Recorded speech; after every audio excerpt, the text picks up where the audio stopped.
본 방송에서 제공하는 투자 정보는 투자 판단에 대한 조언입니다. 방송에서 제공하는 주식의 가치, 가격 상승 및 하락에 대해서는 방송사에서 보장하지 않습니다. 틈새에서 기회를 만들 수 있는 투자시장, 위기를 기회로 아는 만큼 보인다. 주식을 제대로 배워볼 수 있는 13시 투자스쿨 장학생 문다연입니다. 저희 13시 투자스쿨에서는요, 김선규 1타 강사님만의 전략적인 노하우를 통해서 주식의 A부터 Z까지 배워볼 예정이니까요. 끝까지 함께해 주시길 바라겠습니다. 저희 방송 실시간으로 소통 참여가 가능하십니다. 유튜브에 서울경제TV 검색하시고 채팅창 통해서 소통 가능하시고요. 24시간 함께하실 수 있는 방법도 있습니다. 아래 보이시는 QR코드를 핸드폰 기본 카메라로 스캔을 하신 뒤에 입장코드 1357 누르고 들어오시면 24시간 소통하실 수가 있고요. 또 이번 주까지 노란톡방 통해서 입장해 주시는 분들 한해서 저희가 테마 리포트도 준비를 하고 있습니다. 반도체와 AI 플랫폼 그리고 에너지와 자동차 전기 테마에 대한 자료 분석집도 이번 주 말에 보내드릴 예정이니까요. 들어오셔서 받아가시면 좋을 것 같습니다. 입장은 노란톡방 통해서 방송 중에만 입장 가능하시다는 점 다시 한번 말씀드리겠습니다. 저희의 간판 얼굴이시죠? 김선규 전문가님 바로 인사드려 볼게요. 전문가님 안녕하세요. 네, 안녕하십니까. 안전하고 확실한 수익에 지향하는 투자. 자, 김선규입니다. 자, 오늘 갑자기 장 초반에 2,500선이 갑자기 코스피가 무너졌죠. 그래서 많은 분들이 놀라셨을 거라고 생각하고 있지만 그럼에도 불구하고 지금 다시 또 돌아오고 있고요. 또 어느 정도는 좀 정리가 되어가고 있는 그런 분위기이기 때문에 앞으로 이제 내일 정도 되면은 거의 이제는 증시는 안정이 될 거라고 보고 있습니다. 끝까지 절대로 정신줄 놓지 마시고 끝까지 붙잡고 저희 13시 투자스쿨과 함께 이 장을 헤쳐나가도록 하겠습니다. 네, 어려운 시장이지만 김선규 전문가님과 함께 지금 시장 잘 이겨내 보겠습니다. 국내 증시부터 살펴볼 텐데요. 전문가님, 아무래도 이렇게 좀 하락이 길어지면 두려운 마음이 드는 것 같거든요. 자세한 시황 전해주실까요? 네, 그러면 먼저 시황을 보도록 하겠습니다. 현재 코스피하고 코스닥 둘 다 지금 내려가고 있죠. 자, 코스피 장 초반에 2,500선이 무너졌었습니다. 2,491까지 떨어져서 많은 분들이 패닉에 들어가셨을 수 있는데 그럼에도 불구하고 잠깐 올라왔죠. 그래서 현재 2,500선 다시 회복해서 2,511포인트, 자 14포인트가 그래도 빠져있는 상태입니다. 제가 계속해가지고 지난주부터도 말씀드렸지만 2,500포인트를 과연 어떻게 지킬 것인가 아니면 한번 깨지더라도 어떤 식으로 여기서 버틸 수 있을 것인가가 가장 중요한 거라고 말씀드렸죠. 그래서 이렇게 진행이 되고 있고 코스닥 역시 1.04% 생각보다 포인트, 즉 생각보다는 많이 내려가지 않은 상태에서 잘 버텨주고 있습니다. 자, 그러면 먼저 지금부터 수급을 보면은 코스피 수급부터 먼저 보시죠. 현재 개인만 3,256억 원을 지금 매수하고 있고 그 다음에 기관과 외국인 양 매도가 들어와서 기관 2,113억, 그 다음에 외국인은 1,072억 원의 매도세가 지금 들어오고 있습니다. 그래서 굉장히 강하게 빠졌던 것들이 이제 어느 정도는 그래도 여기에 대해 개인들이 좀 받쳐줘서 그래도 좀 올라왔다 이렇게 보시면 될 것 같고요. 그 다음에 코스닥의 투자 주체를 잠깐 보시면은 코스닥의 수급은 현재 개인은 오히려 매도세 107억 매도이고요. 그 다음에 기관이 311억을 사들였고 그 다음에 외국인 65억 원을 지금 매도를 하고 있습니다. 여기 봤을 때는 코스닥은 굉장히 지금 수급이 약한 모습이라는 거 일단 기억을 해 두시기 바랍니다. 자, 그러면은 다음으로 이제 코스피의 시총을 한번 보도록 하죠. 시가총액 상위 종목들을 한번 보시면은 현재 삼성전자가 지금 1.22%, 그 다음 SK하이닉스 0.75%. 한마디로 자 반도체 부문이 오늘은 좀 많이 빠졌다. 그동안 해가지고서 대략 한 2주 정도에서 여러 가지 AI, 그 다음에 온디바이스 AI 이런 거, 그 다음 반도체 관련돼 가지고서 많은 그 상승을 보여줬던 이 반도체들이 이제는 조금 조정을 받는 시기에 들어왔다 이렇게 볼 수가 있고요. 자, 그리고 LG에너지솔루션과 삼성바이오로직스는 오히려 좀 올라갔죠. 즉 여기에 대해서 그동안 빠졌던 2차 전지가 조금은 이제 들어오는 모습을 보여주고 있고 그 다음에 여기에 또 삼성바이오로직스가 1.31% 올라갔기 때문에 이걸로 봤을 때는 그래도 제약바이오 쪽으로는 조금 이제 또 약간의 자금이 들어오는 모습을 볼 수가 있겠다 이렇게 말씀드릴 수가 있겠습니다. 자, 그 다음 코스닥의 시가총액 상위를 일단 보시면은 이제 2차 전지죠. 아까 말씀드렸던 대로 에코프로 BM은 지금 1.2%, 그 다음 에코프로도 생각보다는 거의 빠지지 않고 0.16% 빠진 상태에서 잘 버티고 있는 이런 모습을 보여주고 있는데, 즉 이제는 그동안 많이 빠졌던 2차 전지에도 어느 정도는 이제 저가 매수세가 들어왔다라고 볼 수가 있는 거고요. 그 다음 LNF가 지금 8% 넘게 지금 올라갔죠. 여기로 봤을 때는 이제 그동안 올라가지 못했던 종목들, 2차 전지 중에서도 그동안 올라가지 못했던 양극재라든가 혹은 이런 부분들에 대해서 좀 더 강하게 올라가는 모습들이 보여지고 있습니다. HLB 지금 0.11% 그래도 어느 정도 좀 버텨주고 있는 모습을 보여주고 있고요. 그다음 알테오전 3.02% 특히 이제 바이오 관련해 가지고서는 조금 더 강하게 올라가는 이런 모습을 보여주고 있습니다. 네, 어제는 반도체주들이 강세를 이끌었었고 또 2차 전지와 제약바이오주들 약간의 눌림을 주기도 했었는데 오늘은 반대로 흐름이 나와주고 있다는 점 참고를 해보시면서요. 일단은 코스피와 코스닥 양지수 모두 하락이 멎어 들어갈 수 있는 구간에 왔기 때문에 저희와 함께 대응 전략 세워보시면 좋을 것 같습니다. 미국장과 중국장도 한번 짚어봐야겠죠, 전문가님? 네, 그러면은 이제 미국, 중국장을 보셔야 되는데 문제는 뭐냐? 미국장은 어제 이미 말씀드렸던 대로 MLK 즉 마틴 루터 킹 데이이기 때문에 여기에 대해서 휴장이 들어갔습니다. 자, 그래서 어제 그렇게 많이 움직이지 못했기 때문에 결국은 이렇게 된다. 그래서 우리나라 장은 어떻게 됐냐? 결국은 오늘 보셨다시피 돌고 돌고 결국은 테마주로 그렇게 돌아가는 걸 볼 수가 있었고, 그래서 오늘은 여기에 이렇게 휴장이기 때문에 큰 움직임은 없었어요. 자, 그리고 중국은 아니 이게 말이지 정부 말이 안 통한다. 한마디로 얘기해서 여기에 대해 가지고서는 그 금리를 동결하고 그 다음에 여기에 맞춰서 또 다시 자금을 풀어서 경기 부양책을 넣으려고 했는데 그럼에도 불구하고 지금 생각보다는 많이 올라가지를 못하고 오히려 떨어지는 모습을 보여줬던 것이 어제 중국 증시의 모습이다. 이렇게 보시면 되겠습니다. 자, 그러면은 오늘은 MLK 휴장이니까 그러면 이건 안 봐야 되느냐? 그건 아니죠. 자, 이번에 실적 시즌이 지금부터 시작이 되기 때문에 과연 어떤 종목이 될지 어제도 말씀드렸지만 한 번 더 말씀을 드리도록 하겠습니다. 자, 그러면은 여기에서 보시면 자, 첫 번째 미국장 시황에서 첫 번째로 자, 여기 어닝 익스플 보면은 어제 말씀드렸듯이 굉장히 중요한 게 그 금융주들이 금요일에 됐지만 지금부터 이번 주 내내 금융주들이 대거 이제 실적 발표를 합니다. 자, 골드맨삭스, 골드맨, 모건 스탠리 얘네들 다 하고요. 그 다음에 PNC 들어가고 그 다음에 여기 보면은 자 피나커 얘네들도 들어가고 그 다음에 여기에 프롤로지스 여기 보험이죠. 보험하죠. 그 다음에 찰스 슈왑 여기 증권사입니다. 자, 그래서 골드맨, 모건 스탠리, 찰스 슈왑 자 3대 증권사죠. 증권사이면서 자산관리사 얘네들이 지금 이제 화요일, 수요일에 저녁에 실적을 발표한다. 이걸 일단 기억을 해두시기 바랍니다. 자, 그 다음에 또 보는 거 여기에서 또 이제 디스커버 요거 신용카드 우리는 잘 모르지만 그래도 미국 내에서는 꽤 많이 쓰는 신용카드입니다. 디스커버. 그 다음에 알코아 자 요건 알루미늄 관련주 요것도 지금 한번 볼 필요가 있겠고 그 다음에 또 US 뱅코프 요것도 이제 금융주인데 역시 요것도 좀 중요합니다. 그 다음에 석유주로는 여기 있는 거 킨들 모건이 오늘 이제 나온다는 거 예, 수요일에 나온다는 걸 기억을 해두시고요. 그다음 우리가 좋아하는 반도체 TSMC 여기 이제 나옵니다. 자, 이렇게 나오는 거고 그다음엔 쭉 해가지고서는 대부분이 이제 금융주예요. 금융주들이 쭉 나오고 있는데 그 중에서 그나마 좀 볼만한 게 여기 M&T 뱅크. 자, 얘네들도 실리콘밸리 은행 때 그때 사태 이후에 과연 얼마 정도까지 잘 버티고 있는가 잘 볼 필요가 있다. 요거 한번 보셔야 되고. 자, 그다음에 여기에 이제 나머지들은 대부분이 이제 뭐냐면은 금융사입니다. 그리고 금요일에 중요한 거 슐럼버거 요거는 이제 그 석유 시추 관련된 장비 대해주고 시추 서비스 해주는 회사 슐럼버거가 있고요. 그다음에 헌팅턴 파이낸셜 여기도 이제 금융주입니다. 그다음에 트래블러스는 보험주. 그다음에 여기 이제 쭉 가서 여기 스테이 스트리트이 있네요. 요거랑 코메리카. 자, 스테이 스트리트는 미국의 3대 그 자산관리사 블랙락, 뱅가드 그다음에 요 스테이 스트리트 요 셋이가 가장 중요한 회사니까 요거 이제 금요일에 실적 발표하는 거 기억을 해두시고 코메리카 뱅크도 역시 나오는 걸 볼 수가 있겠습니다.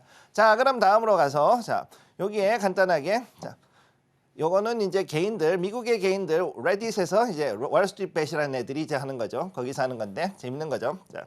리테일 세일즈가 이제 수요일에 발표가 됩니다. 자, 소매 발표가 여기서 나올 거고 그 다음에 여기 보면은 자 실업자 실업 발표가 이제 목요일에 나옵니다. 그렇기 때문에 이때 가지고서는 금요일장이 올해도 우리는 생각보다 좀 많이 흔들릴 수 있다는 걸 기억을 해 두셔야 되고요. 자, 그래서 내용들은 봤을 때 거의 비슷합니다만은 개인들이 보는 거하고 일반적인 기관이나 일단 사설 회사들이 보는 거하고 조금씩 다를 수 있다라는 거를 이제 볼 수가 있는 거죠. 왜냐하면 우선순위가 조금씩 다르기 때문에 그런데 그런 거를 기억을 해 두시면 되겠습니다. 자, 그러면 중국 증시 한번 보도록 하죠. 중국 증시. 자, 중국 증시 지금 보면은 자, 아까 말씀드렸듯이 샹하이 A하고 B는 지금 상승. 그다음에 셴전은 지금 하락해서 마감했어요. 자, 그래서 무슨 얘기냐면은요, 중소기업이나 이런 쪽으로 해가지고서는 민영으로 되어 있는 부분들은 생각보다 많이 못 올라가고, 그 다음에 이제 어느 정도 그 지준율이라든가 아니면은 각종 경기부양책의 혜택을 받을 수 있는 중국의 공기업들이나 각종 국영기업들 같은 경우는 여기서 이제 조금씩 올라가려는 모습을 보여주고 있다. 단 여기서 샹하이비 같은 경우는 여기 이 자리를 넘어가야지만 그래도 좀 반등의 모습을 볼 수 있다라는 것을 여러분들이 기억을 해주시기 바라고요. 지금 현재 중국장 같은 경우는 아직도 한 6개월 정도는 조금 더 지켜볼 필요가 있다. 즉 정확히 얘기하면은 올해 6월까지는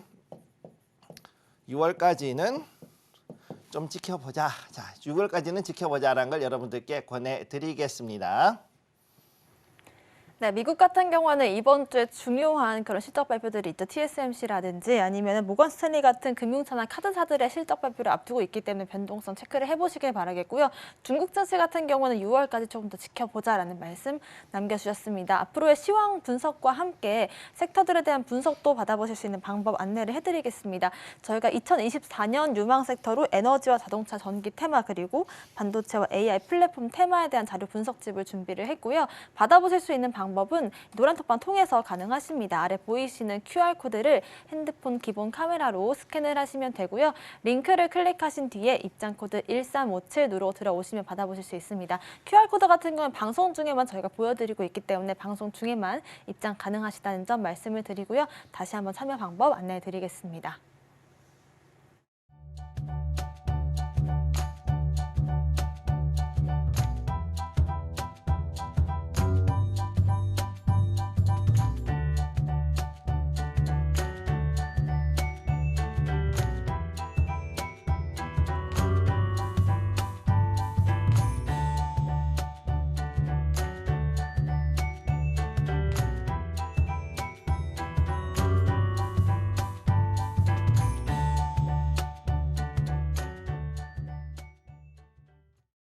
네, 김성규 전문가님의 무엇이든 알려주기 시간을 시작을 해볼 텐데요. 궁금하신 점들에 대해서 저희가 무엇이든 알려드리겠습니다. 궁금하신 점들은 유튜브에 서울경제TV를 검색하시고 채팅창 통해서 질문 가능하시고요. 노란톡방 통해서도 저희가 질문 받고 있습니다. 아래 보이시는 QR코드를 스캔하시고 들어오셔서 질문 남겨주시면 무엇이든 알려드리겠습니다. 전문가님, 저희가 매주 이렇게 매일 강의를 듣고 있는데 오늘 알려주실 내용은 어떤 내용일까요? 자, 오늘의 내용은 일단 제 소개부터 간단히 좀 더 하고 지나가죠. 자, 안전한 확실한 수익을 위한 투자 전략 이렇게 해가지고 제가 만들었어요. 자, 그래서 여러분들께 2주 동안 아침이 아니죠. 처음에 시작할 때 소개를 항상 드렸었죠. 자, 4가지 리스크 관리, 원금 보전, 그 다음에 해징 기법, 그 다음에 스몰캡 투자 이렇게 4가지를 제가 말씀을 드렸었습니다. 자, 오늘의 이야기는 지금까지 했던 것들 첫 번째 이야기 리스크 관리, 나의 자금에 맞는 투자 전략이 무엇인가 요거를 먼저 알아야 된다는 겁니다. 왜 그럼 이게 자금에 맞는 투자가 왜 리스크 관리에 들어가느냐, 이제 지금부터 여기에 대한 얘기를 진행을 하도록 하죠. 자, 그럼 다음 슬라이드부터 먼저 보도록 하겠습니다. 자, 여러분들이 이제 어제도 그렇고 여러분들께 많은 말씀을 드렸지만은, 자, 각자가 자기가 가지고 있는 자금이나 형편이나 모든 것들이 다 다르다라는 것을 이미 말씀을 드렸어요. 자, 그렇죠? 자, 그렇기 때문에 이 자금이라는 것이 무엇인가를 정확히 알아야 된다. 자, 내가 정말 피같이 모은 돈, 그야말로 엄청난 알토란 같은 이 시드머니 종잣돈은 규모나 성격과 목적과 유동성에 따라 가지고서 다 다른 성격을 가지고 있다.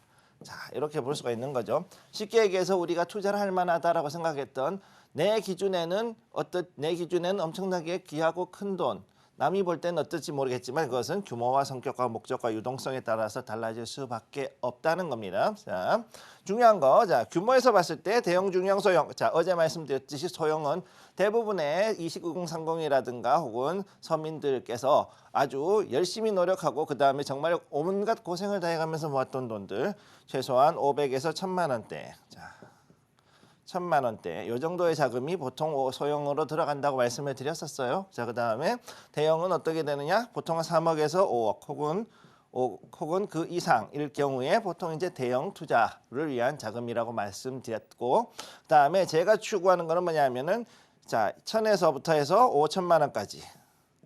5천만 원까지의 이 정도의 자금을 만드는 것을 중형이라고 잡아서 여기에서부터 해서 자 스몰캡 투자를 통해서 조금씩 늘리고 그 다음에 계좌 수를 늘리면서 안정적으로 그리고 해칭을 해가면서 그렇게 투자를 할 수 있는 것을 여러분들께 말씀드렸다 이렇게 말씀드리죠. 그리고 자 그 다음에 이야기 여기서 이제 확장되는 이야기입니다. 자 성격 있고 목적이 있고 그 다음에 유동성이 존재합니다. 자 그래서 예금형 자 여러분들이 그냥 이제 이걸 가지고서는 예금 성격을 해가지고서 있어도 없어도 그만인 돈 자 이런 것들이 있고 이미 돈이 모여 있는 거예요. 이거는 큰 목돈이 이미 모여 있는 거.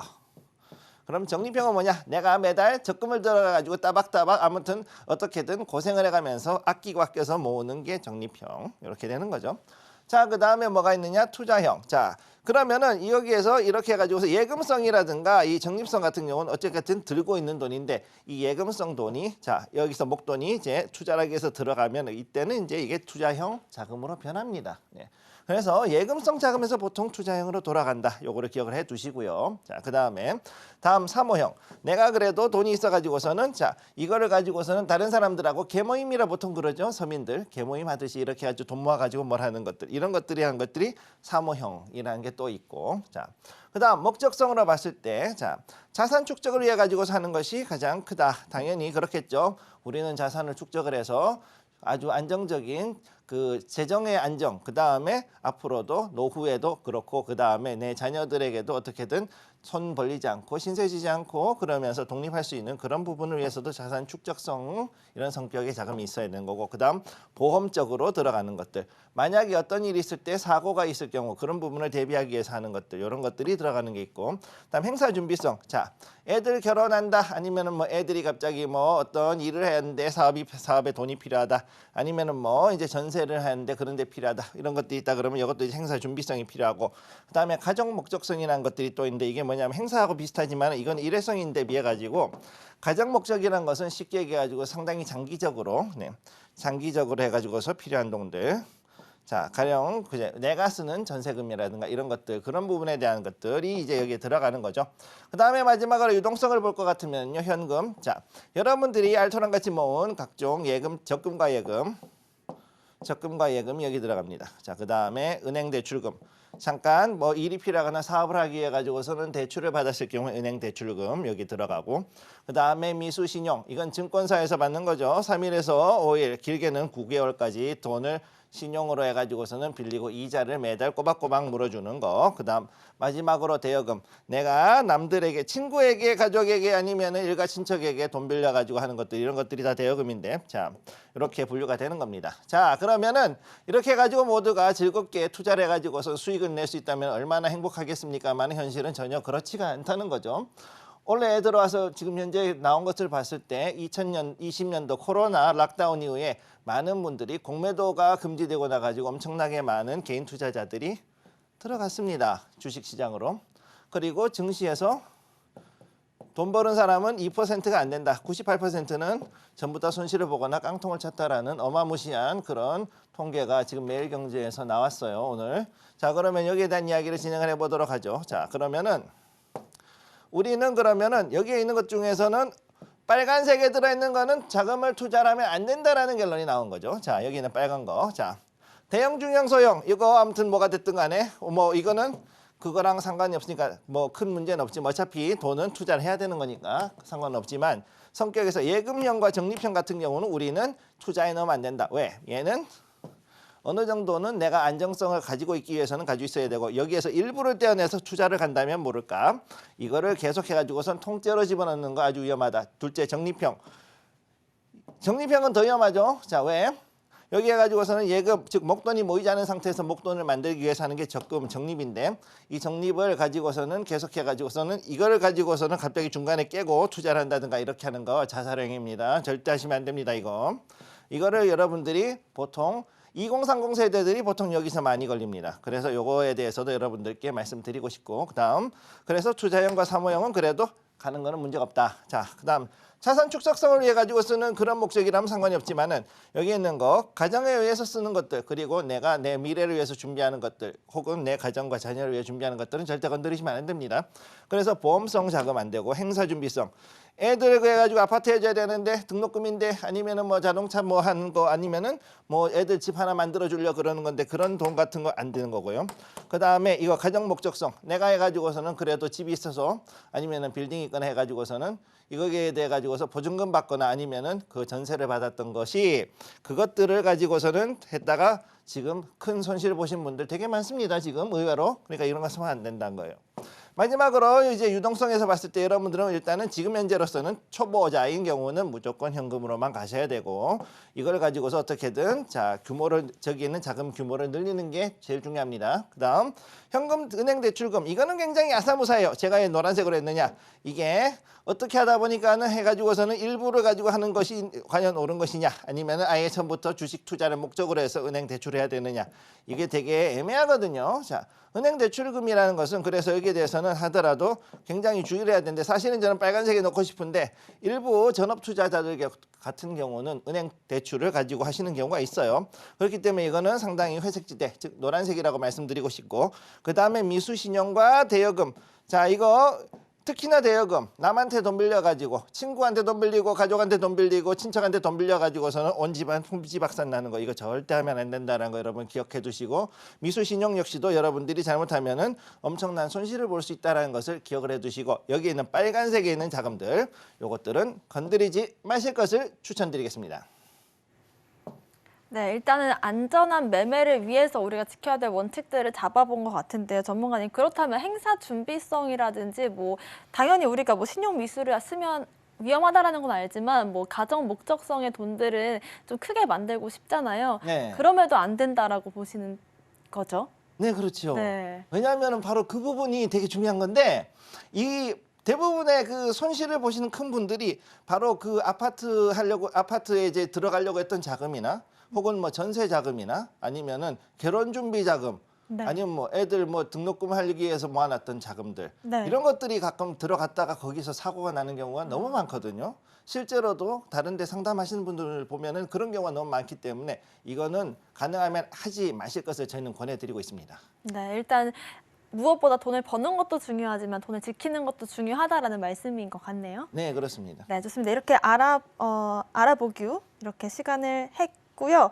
물어보규 시간도 바로 이어서 진행을 해보겠습니다. 섹터 오늘 배워볼 섹터 어떤 섹터일까요? 자, 그러면은 다음 섹터로 한번 넘어가 볼게요. 자, 섹터. 자, 오늘의 섹터. 자, 오늘의 섹터 무엇이든 물어보기요. 자, 첫 번째 중요한 거. 오늘의 섹터는 또 이제 미국장은 놀지만 어쨌든 미국 섹터 가지고 왔습니다. 자, 보시죠. 부동산 리츠. 자, 여러분들 우리나라에서는 아직까지는 한 2, 3년밖에 안 된 아주 생소한 섹터지만 그럼에도 불구하고 미국에서는 굉장히 유명한 섹터죠. 배당주로 유명합니다. 배당주. 배당을 잘 준다. 그래서 아주 유명한 섹터입니다. 자, 그래서 여기에 대한 이야기를 지금부터 들어가도록 하죠. 자, 보실게요. 자, 첫 번째. 부동산 리츠 전통적인 자산관리 섹터다. 미국에서는 옛날부터도 참 많이 했다. 상당히 오래됐죠. 한 40년 이상 됐습니다. 그래서 여기에 대한 전통적인 자산관리 섹터로 들어가서 무슨 얘기냐. 내가 여기에 리츠를 사면 REIT라 그러죠. 리츠를 샀다. 그러면은 여기 이제 우리는 따박따박 자 올라가는 배당금 받고 그다음에 또 시세가 올라가고 시세가 이 두 가지를 가지고서 가는 즉 부동산을 가지고서 증권화라 그럽니다. securitization 그럽니다. 증권화라는 거를 하는 거죠. 자, 이것이 언제였느냐? 1970년대 루이스 라니에리라는 사람이 솔로몬이라는 그 회사에서 인베스트먼트에서 증권화라는 개념을 처음 만듭니다. 무슨 얘기냐? 자, 우리가 가지고 있는 주택담보대출 채권을 가지고서 아니면은 거기에 대한 그 어떠한 그 증서에 대한 거를 담보를 해가지고서 이제 거기에 증권을 만들어요. 증권을 발행합니다. 증권 발행해서 어떻게 되느냐? 요거를 자 처음에는 이것들이 어떻게 됐느냐 하면은 기관들끼리 해서 기관에 판매하는 채권 형태로 나갔었습니다. 그랬는데 이게 변해서 발달이 되고 나니까 부동산은 왜 안 될까라고 생각을 하게 되었고 그런 결과 어떻게 됐냐? 수많은 리츠 회사들이 탄생을 해서 이 리츠 회사들이 어떻게 됐느냐?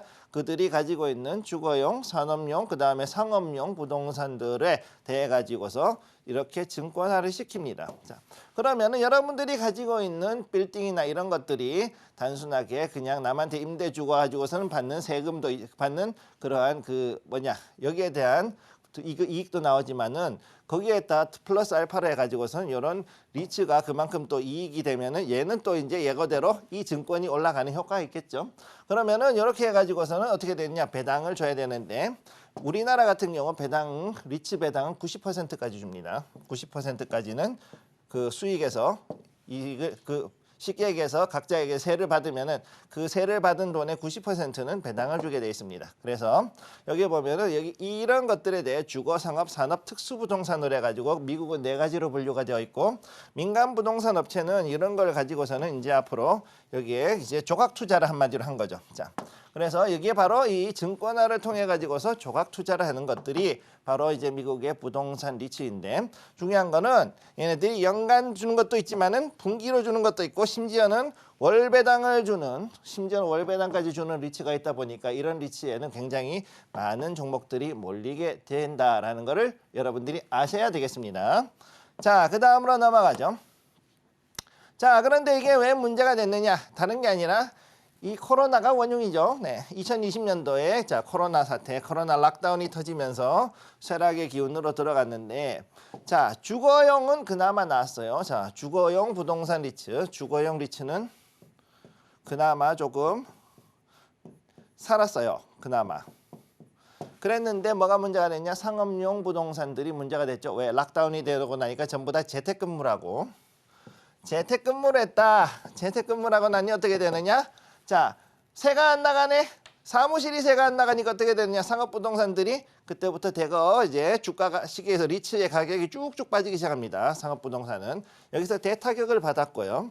그래서 주가라고 부르는데 아무튼 이 리츠의 주가 어차피 이것도 물론 이제 그 증시에 상장이 돼 있기 때문에 주가라고 얘기를 하는 거예요. 이 주가가 봐도 바닥을 쳤습니다. 이런 식으로 떨어지게 되고 그 가운데 망할 곳은 망하고 그 다음에 일부는 또 어떻게든 해가지고선 꾸역꾸역 버텨가지고서 이렇게 해가지고선 지금까지 올라온 모습을 볼 수가 있고 그래서 2023년 현재까지 봤을 때는 이제 주거 부동산은 그나마 조금 회복세를 보이고 있고 특히나 재밌는 거 고급 럭셔리 부동산 그중에서도 럭셔리 주거는 오히려 지금 잘 올라가고 있습니다. 이런 거는 네. 왜? 돈 많은 분들은 계속해가지고 또 하고 있으니까 그거는 계속 하고 있는데 거기에 비해서 아직까지도 상업부동산은 생각보다 부침이 심한 모습을 보여주고 있다라는 거죠. 그래서 그나마 다행인 것은 뭐냐면은 일부 쇼핑몰이라든가 아니면 이제 이런 중요한 그런 메이저 상업부동산 리츠들이 있어요. 그들은 지금 현재 바닥을 잡고 다시 지금 상승을 하고 있는 이런 상황에 와 있다라는 것을 기억을 해 두시기 바랍니다. 자, 그러면은 이제 여기에서 자, 그러면 대표적인 종목 하나 일단 간단히 보여드리겠습니다. 단 매수 추천은 아닙니다. 여러분 기억해 두세요. 자, 우리가 이번에 가져온 종목, 제가 가져온 종목 사이먼 프로퍼티 그룹 SPG라고 합니다. 자, 티커로는 SPG.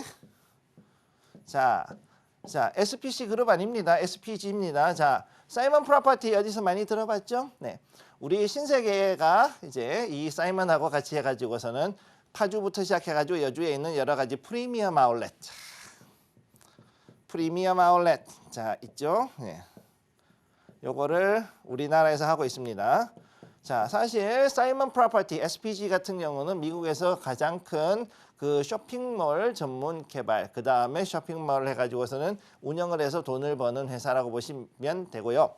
그래서 지금 보시면은 2008년도 금융위기에 이렇게 해가지고 쭉 올라갔었어요. 자, 이렇게까지 올라갔었다가 한번 툭 하고 때렸다가 여기서 이제 자, 여기에서 이제 조금 올라갈까 말까 하고 힘이 빠져있던 중에 어떻게 됐느냐? 코로나가 터집니다.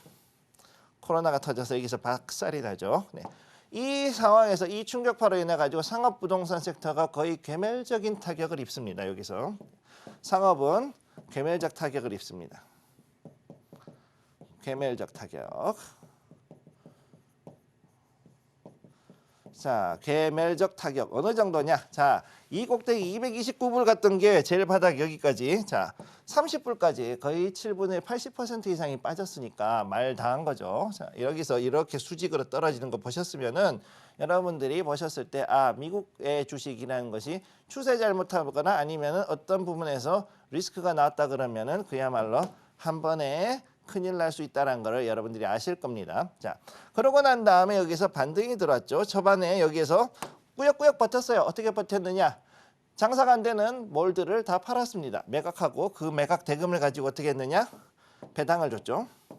들고 있는 주주들, 정확히 얘기하면 배당금을 여기서 엄청나게 주기 위해 가지고서 가중에 있던 엄청나게 큰, 자, 여러분이 생각할 때 파주나 여주에 있는 그 프리미엄 아울렛 있죠. 그것 한 몇십 개를 갖다 팔았습니다. 팔고 나서 그 돈 가지고 배당금을 주고 버텼으니까 주주들이 믿어야지 그러고 따라갔다가 다시 또 이제 여기서 이렇게 떨어졌다. 그리고서 여기서 박스권을 만들고 그러고 나서 지금 다시 올라가고 있는 이런 모습을 보이고 있다.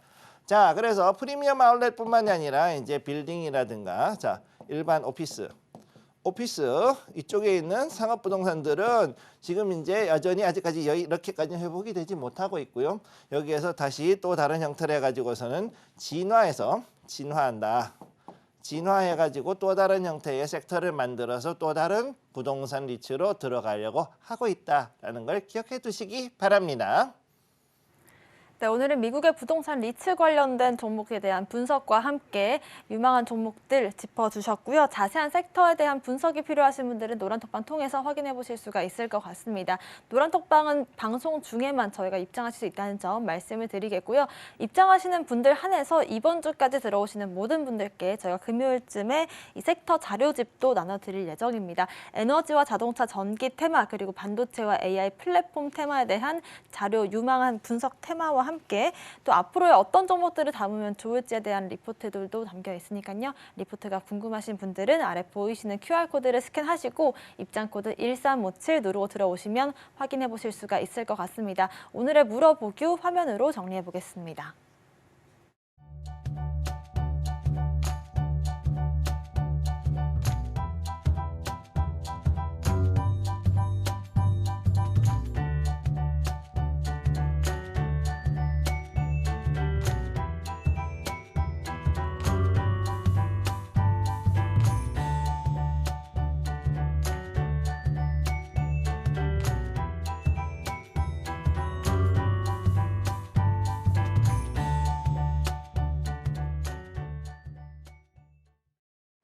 지금부터는 김성희 전문가님과 함께 오늘 장에서 살펴봐야 될 테마들 짚어볼 텐데요. 전문가님, 오늘 같은 경우에는 좀 등락이 심한 그런 모습이 나오고 있는데 그중에서 몇 가지 테마만 좀 분석을 해볼까요? 네, 지금 가장 어려운 게 뭐냐면은 장 초반에 갑자기 2,500선이 무너졌잖아요. 네. 그러다 보니까 사람들이 굉장히 지금 좀 많이 혼란에 빠졌었어요, 사실. 그러다 보니까 이거를 어떻게 해야지만 해결이 될 것인가 되게 지금 좀 고민하다가 지금 이제 좀 올라왔죠. 그러니까 여기에서 이제 중요한 건 뭐냐면은요, 물량을 놓치면 안 된다는 거예요. 지금 이렇게 해가지고 지난주에 대규모의 그 외국인의 매수세가 들어왔었기 때문에 그걸 해결하기 위해서는 어떻게 해야 되느냐? 조금은 기다려야 됩니다. 즉 물량 소화의 시간이다. 지금은 일단 자 잠깐만요.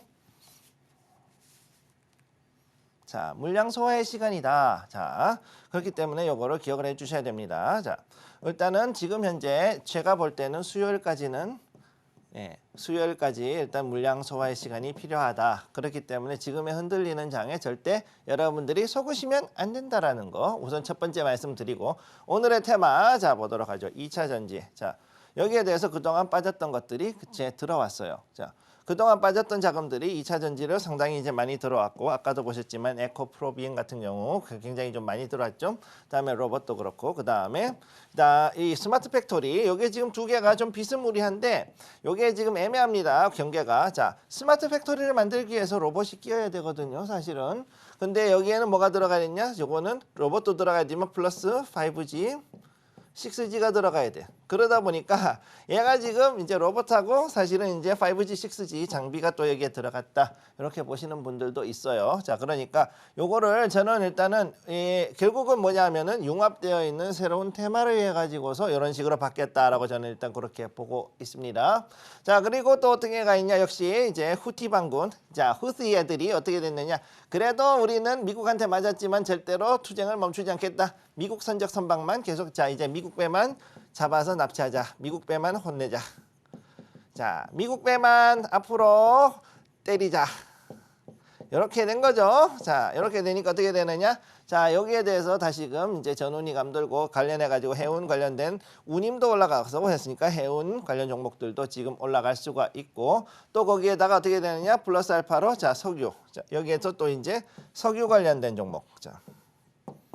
자, 석유 관련된 종목도 결국은 같이 해가지고서는 지금 올라갈 수밖에 없지 않는가 이렇게 보고 있는데 그나마 지금 미국 장이 휴장이었기 때문에 석유 유가가 그렇게 많이 올라가지 않고 움직이지 않아서 그나마 여기에 대해 가지고 우리나라도 그렇게까지 민감한 반응은 보이지 않은 걸로 지금 보입니다.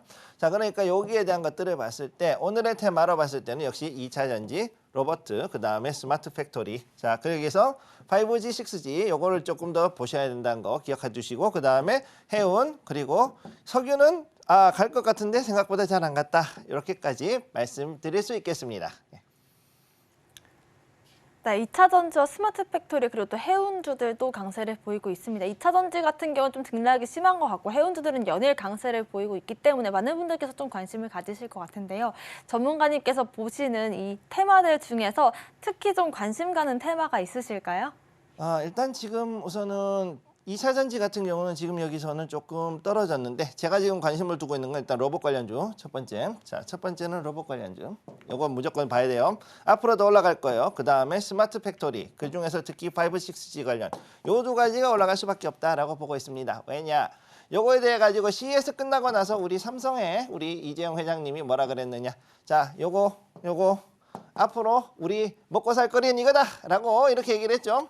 그리고 또 특히 중요한 게 뭐냐? 삼성이 특히나 요즘 이제 이재용 회장님께서 취임하고 난 다음에 특히나 신경을 썼던 것들이 뭐였냐면은 바로 네트워크 장비입니다. 자, 요거 5G, 6G 요 테마. 자, 네트워크 장비. 네트워크 장비에 대해 가지고서 굉장히 지금 신경을 많이 쓰고 있어요. 이분께서. 그렇기 때문에 이걸 해가지고서 우리가 5G, 6G 표준을 잡는 즉 이제는 뭐냐면은 표준 잡는 거를 가지고서 이제는 삼성이 투자를 하고 거기에 대해 가지고서는 나가야 된다라고 이제 그렇게 보셨던 것 같습니다. 그리고 또 다른 그러면 여기에서 가지고 여기에 베이스가 잡혔을 때 바로 요 로봇 특히나 뭐라 그랬냐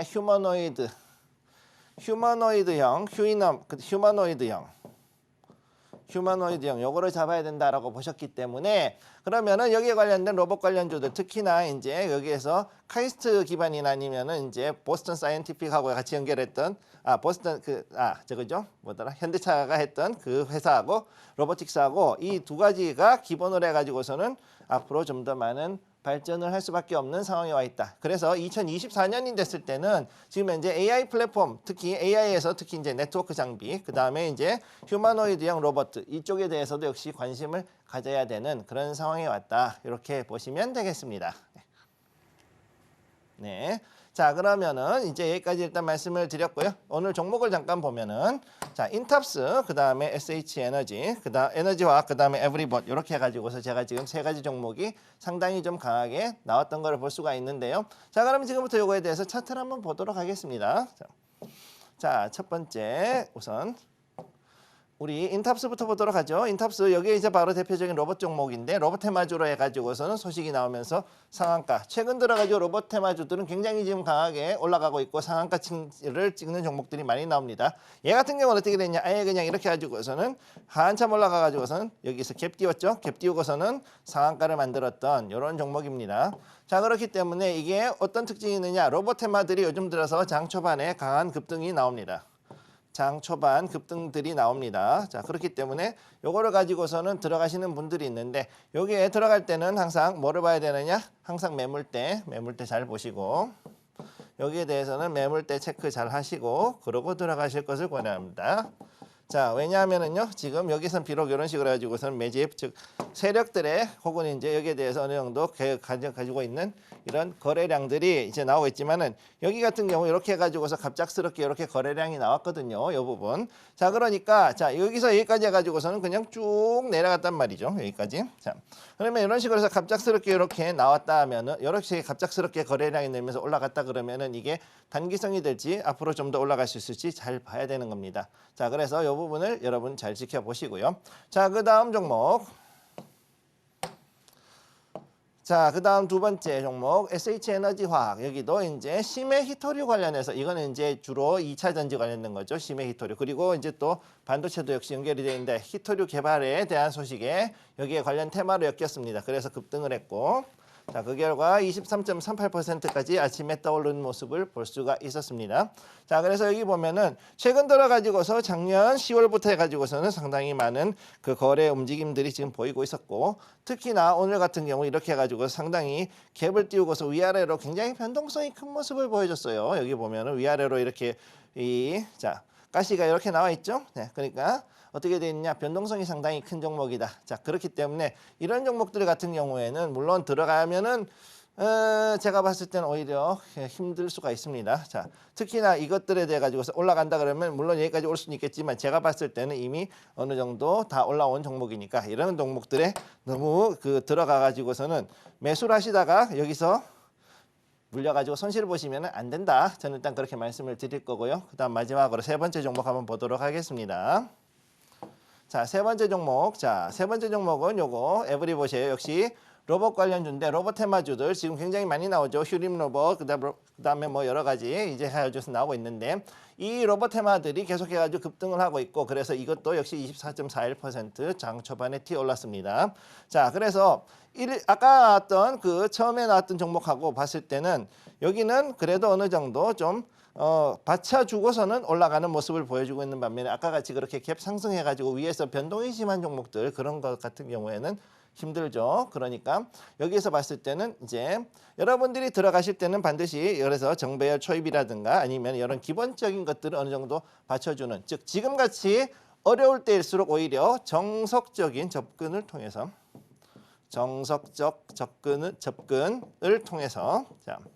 그래서 바닥에서부터 올라올 수 있는 그러면서도 이제 어느 정도는 추세를 바꾸는 것이 보이는 종목들을 중심으로 해가지고서 투자를 들어가시는 것이 중요하다. 이렇게 말씀드리겠습니다. 네, 이렇게 2차 전지와 해운주 그리고 스마트 팩토리 로봇 관련된 종목들까지 살펴봤고요. 자세한 섹터 분석이 궁금하신 분들 혹은 섹터 자료집이 받아보고 싶으신 분들은 아래 노란 톡방 통해서 입장을 하시면 저희가 나눠드리도록 하겠습니다. 관련된 테마 분석지 필요하신 분들은 아래 보이시는 QR코드를 스캔하시고 입장하시면 받아보실 수가 있을 것 같고요. 저희가 방송 중에 히든 종목으로 매일 한 가지 종목씩 나가고 있는데요. 히든 종목으로 공략했던 종목들 수익률이 어느 정도로 나오고 있고 또 앞으로 향후 전망들은 어떻게 세워보면 좋을지 전문가님 리뷰로 만나볼까요? 네, 일단 제가 조그마하지만 단기 종목 몇 가지로 일단 만들었던 거인데 일단 리뷰 들어가죠. 첫 번째 엔캠. 네, 자 엔캠이에요. 자 엔캠을 제가 여기서 해드렸었고 그때 제가 언제 샀느냐? 여기 요 자리에서 매수를 들어가라고 했었습니다. 요 자리. 자, 요 하루 전날 여기 잘 사인을 준 날은 요 날이에요. 요때 제가 이제 조금 저거 했는데 아무튼 그래서 요때 요 자리에서 9만 원이 넘어갔을 경우에 들어가라 했었는데 자, 여기서 일단 종가는 88,000원 그렇게 나왔었고 지금 현재 여기에서 쭉 올라갔습니다. 그래서 현재 보시면은 내용은 33.64% 잘 올라갔죠. 근데 이제 여기에서 이제 이렇게 됐다. 자, 여기가 굉장히 힘든 자리예요. 사실은 여기까지 왔으면은 이제 좀 정리를 하실 때가 됐어요. 사실은 33%면 굉장히 좋은 돈이죠. 자, 33.64%. 자, 33.64%. 자, 64%. 자, 요 정도면은 꽤 나쁘지 않게 먹었다. 이렇게 보시면 되고 절대 이런 단기 종목들은 추세를 타더라도 만약에 겁이 나면 언제든지 내리셔도 되고요. 만약에 올라가더라도 자, 언제까지 매물대 체크하고 그 다음에는 거기까지는 이제 버틸 수 있다 그러면 버티는데 이거 하시는데 상당히 담력이 많이 필요합니다. 그렇기 때문에 제가 함부로는 이제 얘기를 하지 않는 거예요. 자, 여기까지 첫 번째. 자, 엔캠은 이런 식으로 해가지고서 들어갔고 자, 다음으로 넘어갑니다. 자, 다음 종목. 자, 다음으로 그렇군요. 자, 다음으로 요거 이너와이어리스 요걸 보여드릴게요. 자, 이너 와이어리스죠. 자, 요거 며칠 전에 제가 이제 단기로 해가지고서는 매수 사인을 드렸어요. 요거. 자, 요것도 지금 이제 28,600원에서 제가 이제 여기서 사시라 그래가지고서는 이 자리에서 사가지고서는 여기서 쫙 올라갔습니다. 이렇게 해가지고 올라가고 현재 이틀 정도 됐는데 9.97% 이렇게 올라간 모습 보여주고 있죠. 자, 여기에서 이 두 가지 종목의 특징이 뭐냐? 바로 다른 게 아니라 바로 정석적 매매, orthodox라 그럽니다. 자, 정석적 매매, orthodox라 그러죠. 자, orthodox로 여러분들이 알고 있는 정석적인 거 충분히 자 거래량이 어느 정도 잡혀 있고 그 다음에 추세가 올라가는 추세 그리고 여기에서 이평선이 변화가 돼서 정배열로 들어가는 그 순간 이 세 가지를 반드시 파악을 하고 난 다음에 들어간다 그러면은 지금 같은 오히려 혼란스러울수록 혼란기일수록 정석은 더 중요하다. 요거를 여러분들께 말씀드리고 싶습니다. 자, 그래서 요거까지 됐다. 그러면은 이제 어느 정도는 좀 이제 기본적인 건 잡힐 수가 있겠죠. 앞으로 여기에 대해서도 더 많은 기법이라든가 여러 가지 이야기들을 여러분들과 진행하도록 하겠습니다. 네, 좋습니다. 저희가 히든 종목으로 제시를 해드렸던 종목들 리뷰로 만나봤고요. 자세한 가격 전략과 함께 AS가 필요하신 분들은 아래 보이시는 노란 톡방 QR코드 통해서 방송 중에 입장을 하시면 알아보실 수 있을 것 같습니다. 오늘의 히든 종목 역시나 알아볼 텐데요. 어떤 종목일지 간략한 소개 들어볼게요. 자, 그러면은 이제 히든 종목 또 다른 종목 가지고 왔습니다. 자, 5G, 6G 네트워크 장비 관련주. 아까 저 말씀드렸죠. 우리 삼성의 이재용 회장님께서 굉장히 중요하게 생각하는 것 두 가지가 있었죠. 로봇. 첫째는 로봇. 자, 그다음 두 번째가 바로 이 네트워크 장비. 그래서 오늘은 뭐를 가져왔다? 네트워크 장비를 가져왔습니다. 자, 그래서 네트워크 장비에 대해서도 지금 이렇게 해가지고서는 들어가는 것들이 왜 중요하냐? 앞으로 이게 단기로뿐만이 아니라 상당히 장기적으로도 중요한 종목이 될 것이라고 보기 때문에 그래서 제가 이 말씀을 드리는 거예요. 자, CES 관련해가지고서 상당히 주목을 받았던 기업이기도 하고 그 다음에 지금 현재 5G, 6G에 대해서도 정부에서도 이제 앞으로 네트워크 여기에 대해 가지고서는 투자가 들어간다. 자, 정책주로서도 볼 수 있다. 정책주로서도 지금 볼 수 있는 종목이 될 수 있다라는 거를 여러분들께 말씀을 드리고 싶고요. 그렇기 때문에 여기에 대해서 충분히 올라갈 수 있는 모멘텀이라 그러죠. 모멘텀이 꽤 있다. 그리고 중요한 거. 상당히 많은 회사들이 좀 적자를 봤었습니다. 그럼에도 불구하고 적자폭이 조금 적었던 종목을 골란 건데 영업이익이 2년 연속 적자임에도 불구하고 생각보다는 그래도 좀 폭을 좁혔던 그런 종목이기도 하고 현재 이 주가를 봤을 때 현 주가 포지션은 최저점에 가 있다. 그렇기 때문에 더욱더 빠질 확률이 생각보다 많이 적은 종목이다라는 걸 기억을 해 두시기 바랍니다. 자, 그러면 지금부터 이 종목의 차트 주봉을 한번 보죠. 주봉 차트입니다. 주봉 차트예요. 자, 종목은 당연히 가렸죠. 보여드리면 안 되니까. 자, 이렇게 봤을 때 그동안 해가지고 네트워크 장비 종목들 5G, 6G 생각보다 도입이 안 되고 즉 매출이 안 나왔기 때문에 이게 떨어진 겁니다. 딴 게 아닙니다. 자, 종목들이 왜 했냐? 5G를 생각보다 비싸고 그 다음에 촘촘하게 깔아야 되는데 장비에 대한 장비를 그만큼 넣질 않았죠. 장비 수요가 다운돼서. 장비 수요가 없으니까 당연히 장비 종목들이 그만큼 손실을 봤던 거죠. 네. 그리고 쭉 내려갈 수밖에 없었는데 여기서 최근 들어가지고서 자 여기 9월 달 들어가지고 대규모의 매수세가 일단 들어왔었습니다. 이게 주봉 차트입니다. 일봉 아니에요. 그리고 난 다음에 지금 어떻게 됐냐? 최근 들어가지고 다시금 이렇게 해가지고서는 거래량이 쭉 늘어나는 모습 보여주고 있고 맞추어서 여기에 서서히 자. 이평선 정배열에 이렇게 이제 돌아가는 모습 보여주고 있죠. 자, 그러니까 어떻게 됐느냐? 이 종목도 앞으로 봤을 때 생각보다 반전 들어갈 확률이 높고 생각보다 그리고 꽤 많이 올라갈 수 있는 종목이라는 걸 여러분들께 말씀드리고 싶습니다.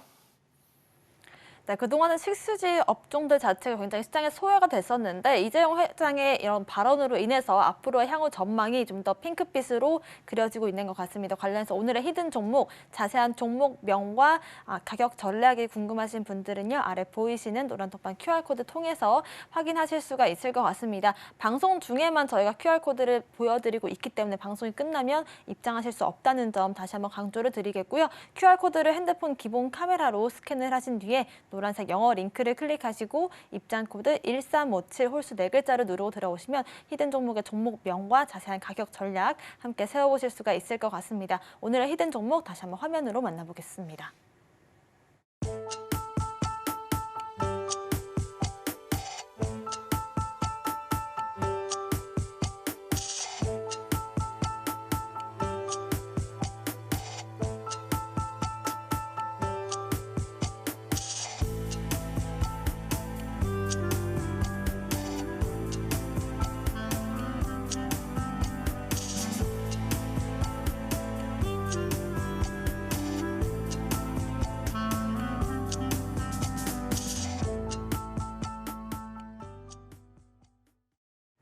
네, 저희와 함께 하실 수 있는 방법까지 화면으로 만나봤고요. 다시 한번 안내를 해드리겠습니다. 아래 보이시는 QR코드를 스캔하시고 입장하시면은 오늘의 히든 종목에 대한 전략들 뿐만이 아니라요. 저희가 이렇게 섹터 자료집도 노란톡방 통해서 받으실 수 있도록 준비를 하고 있습니다.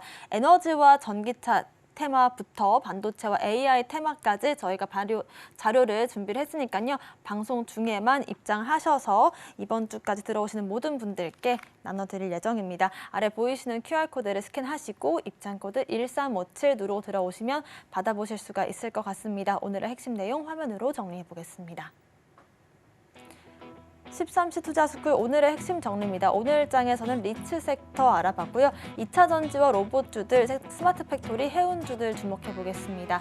오늘의 히든 종목은 5G 네트워크 장비 관련된 종목인데요. 자세한 종목명과 가격 전략은 노란톡방 통해서 알아보실 수 있습니다.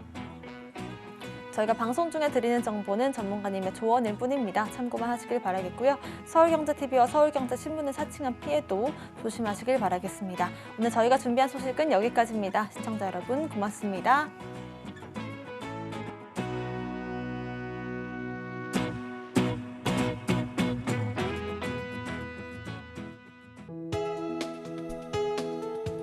본 방송에서 제공하는 투자 정보는 투자 판단에 대한 조언입니다. 방송에서 제공하는 주식의 가치, 가격 상승 및 하락에 대해서는 방송사에서 보장하지 않습니다.